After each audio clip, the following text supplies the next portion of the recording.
Era uma vez, nos trópicos, existia um homem que vivia nas proximidades de um rio que frequentemente sofria inundações durante a estação chuvosa. Assim, todos os anos, ele empenhava-se na construção de uma represa, com o intuito de dominar as águas das enchentes e salvaguardar sua moradia e propriedade. A cada ano, ele dedicava enormes esforços na construção de uma represa cada vez maior e mais robusta, convicto de que assim estaria melhor protegido das forças do rio transbordante. No entanto, em um ano específico, as águas das enchentes demonstraram uma força extraordinária, ocasionando o rompimento da represa e acarretando danos ainda mais significativos do que se ele jamais tivesse erguido tal construção. Ao contemplar a devastação em sua morada e propriedade, o homem compreendeu que sua tentativa de controlar a natureza o tornara ainda mais vulnerável às suas forças imprevisíveis e indomáveis.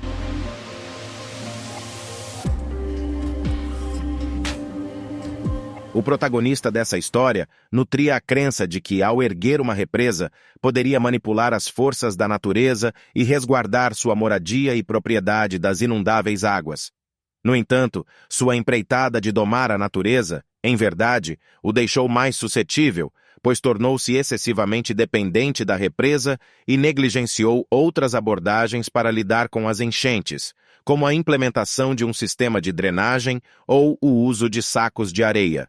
Além disso, ele não estava preparado para o desastre que ocorreria caso a represa viesse a romper-se.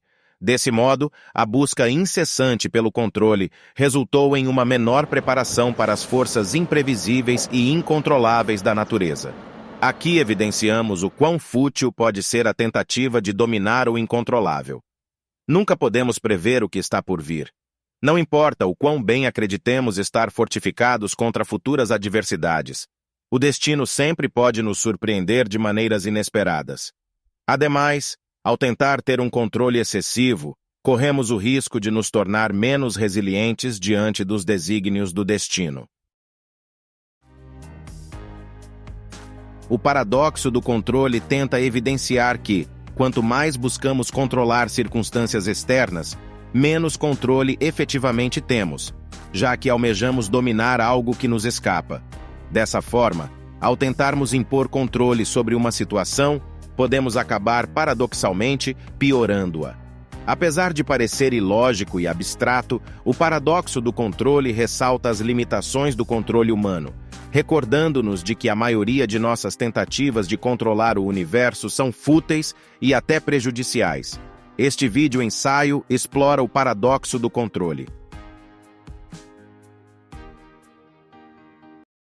Em um ato de arrogância e ilusão, o rei Canuto da Inglaterra ordenou que a maré parasse e não molhasse seus pés e roupas. No entanto, como era de se esperar, a maré seguiu seu curso natural, ignorando as inúteis tentativas do rei de controlá-la. O rei Canuto foi confrontado com a realidade de que existem forças no mundo além de seu controle, e que até mesmo os indivíduos mais poderosos têm limites para seu poder. Em grande medida, o poder que atribuímos a nós mesmos é meramente uma ilusão. Muitas pessoas tendem a superestimar o controle que podem exercer sobre o mundo. Podemos acreditar que controlamos as pessoas, mas cedo ou tarde nos deparamos com a constatação de que não temos controle, pois cada pessoa acaba fazendo o que bem entender, independentemente de nossas tentativas de direcioná-las. Da mesma forma, podemos pensar que controlamos nossos corpos. Entretanto, nossas experiências de vida mostram que nossos corpos se desenvolvem e mudam independentemente de nossa vontade. Envelhecemos, adoecemos e morremos de velhice. E embora possamos influenciar esses fatores por meio de nosso estilo de vida, não temos controle absoluto sobre eles.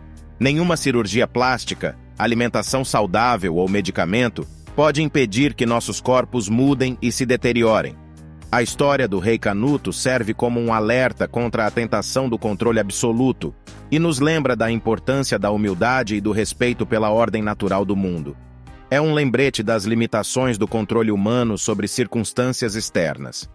Ao discutir as limitações do controle, não podemos deixar de mencionar uma das declarações mais profundas a esse respeito, feita por Epicteto, conforme registrado no Enchiridion.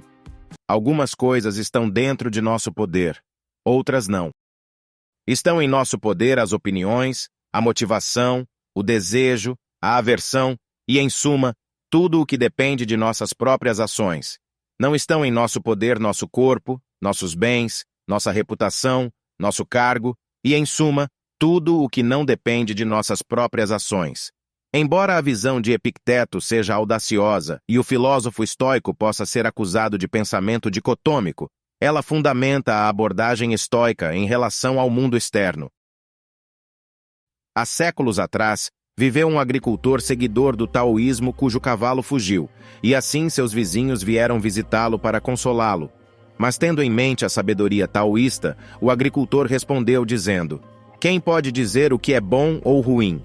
No dia seguinte, o cavalo retornou trazendo uma égua selvagem. Então os vizinhos parabenizaram o agricultor, que respondeu com as mesmas palavras: "Quem pode dizer o que é bom ou ruim?" Mais tarde, o filho do agricultor tentou montar a égua selvagem, mas caiu e quebrou a perna, e os vizinhos vieram consolá-lo. Novamente o agricultor respondeu: "Quem pode dizer o que é bom ou ruim?" Em seguida, o exército veio à aldeia para recrutar jovens para a guerra, mas deixaram de lado o filho do agricultor por causa de sua perna quebrada. Feliz e aliviado, os vizinhos parabenizaram o velho agricultor, mas sua resposta permaneceu a mesma: "Quem pode dizer o que é bom ou ruim?" A história ilustra o paradoxo do controle, pois frequentemente tentamos controlar os resultados em nossas vidas, pensando que sabemos o que é bom ou ruim para nós. Nossas tentativas de controlar o curso dos eventos frequentemente são fúteis, pois os resultados que percebemos como negativos ou positivos podem se revelar o oposto ao longo do tempo. A história nos encoraja a adotar uma atitude mais humilde e aceitadora em relação à imprevisibilidade da vida e à interdependência dos eventos. Também nos mostra que a importância que atribuímos ao resultado desejado de nossas tentativas de controle muitas vezes não tem uma base sólida. Outro exemplo: suponha que alguém esteja extremamente temeroso de perder seu emprego, mas após anos de preocupação, ela é demitida. Depois do luto inicial e desespero, ela decide encarar sua demissão como uma oportunidade para perseguir o que sempre desejou: abrir sua própria cafeteria. Para sua surpresa, e com alguma ajuda do destino, seu empreendimento se torna um enorme sucesso. Agora, ela não apenas percebe que ter sido demitida foi uma bênção disfarçada, mas também que todos aqueles anos de preocupação, lágrimas e noites sem dormir foram bastante inúteis. Além disso, se ela tivesse conseguido exercer influência suficiente para manter seu emprego, ela teria prolongado a tortura de tentar desesperadamente mantê-lo, pois a imprevisibilidade da fortuna ainda não teria se revelado a ela. Portanto, o que percebemos como fortuito pode ser infortúnio, e o que acreditamos ser infortúnio pode ser fortuito. Não há como saber antecipadamente, pois a vida só pode ser compreendida olhando para trás. Também nos mostra que a importância que atribuímos ao resultado desejado de nossas tentativas de essa ideia pode parecer intimidante. Alguma vez tomaremos a decisão correta? Talvez possamos, talvez não. Mas o aspecto positivo de reconhecer a imprevisibilidade do universo é que podemos reduzir nosso controle sobre as circunstâncias externas como resultado. Então, qual é o paradoxo do controle? Como ele funciona? E o que podemos fazer sobre isso? O paradoxo do controle é resumido na ideia de que, ao tentarmos controlar o incontrolável, entregamos essencialmente nosso comportamento e felicidade a algo não confiável e fora de nosso controle. Permitimos que esse algo influencie nosso estado mental, pois nosso desejo de controle muitas vezes leva à ansiedade, ao estresse e à frustração, e pode nos fazer sentir impotentes quando não conseguimos controlar o resultado. Em outras palavras, nosso desejo de controle pode se tornar uma fonte de sofrimento. Quando tentamos controlar algo, nos apegamos a ele. Queremos direcioná-lo para uma certa direção. Se essa coisa externa faz o que desejamos, nos sentimos felizes. Mas se não fizer, tendemos a ficar frustrados e irritados. Assim, a coisa que tentamos controlar está nos controlando agora, porque ligamos nosso estado mental a ela. Um exemplo disso é criar filhos. Quanto mais tentamos controlá-los, mais eles nos controlam. As crianças são imprevisíveis e têm suas próprias vontades, então haverá muitas vezes em que não farão o que queremos.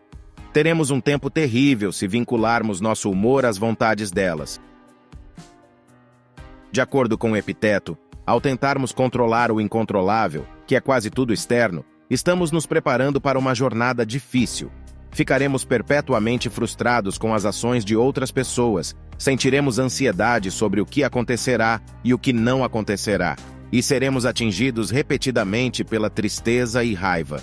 No entanto, muitas pessoas ainda têm um forte desejo de controle, como se sentissem inseguras ou talvez vulneráveis diante do destino, sem ele.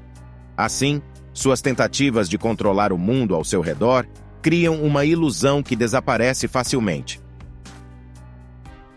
Alan Watts uma vez afirmou: "O desejo por segurança e a sensação de insegurança são a mesma coisa. Prender a respiração é perder a respiração." Então, poderia ser que nosso desejo de controle surja da insegurança? E se for esse o caso, do que estamos inseguros? Será porque a ideia de não controlar praticamente todos os aspectos do mundo externo é assustadora demais para nós? E se for esse o caso, o que podemos fazer sobre isso? Nosso desejo de controle parece surgir de um sentimento subjacente de insegurança. Temos medo do desconhecido, do imprevisível e dos aspectos incontroláveis da vida. Como resultado, tentamos exercer controle sobre o mundo externo, agarrando-nos à ilusão de que de alguma forma podemos nos proteger do caos e da incerteza trazidos pela vida.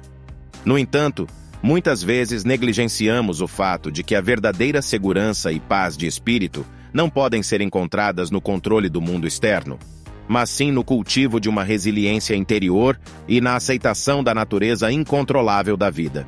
Conforme afirmou o escritor e filósofo americano Ralph Waldo Emerson, nada pode trazer paz além de si mesmo.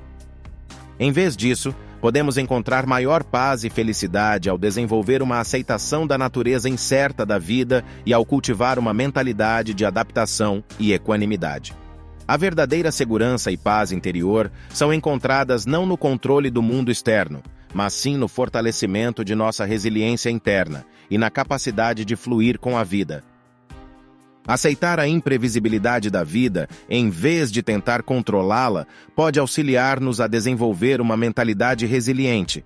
Ao reconhecer que existem elementos incontroláveis na vida, podemos direcionar nosso foco para aquilo que podemos controlar: nossos pensamentos, emoções e ações. Conforme Sêneca, antigo filósofo estoico romano, afirmou: "Muitas vezes sofremos mais em nossa imaginação do que na realidade." Portanto, ao reconhecermos e abandonarmos a ilusão de controle, podemos nos libertar de sofrimentos e ansiedades desnecessários.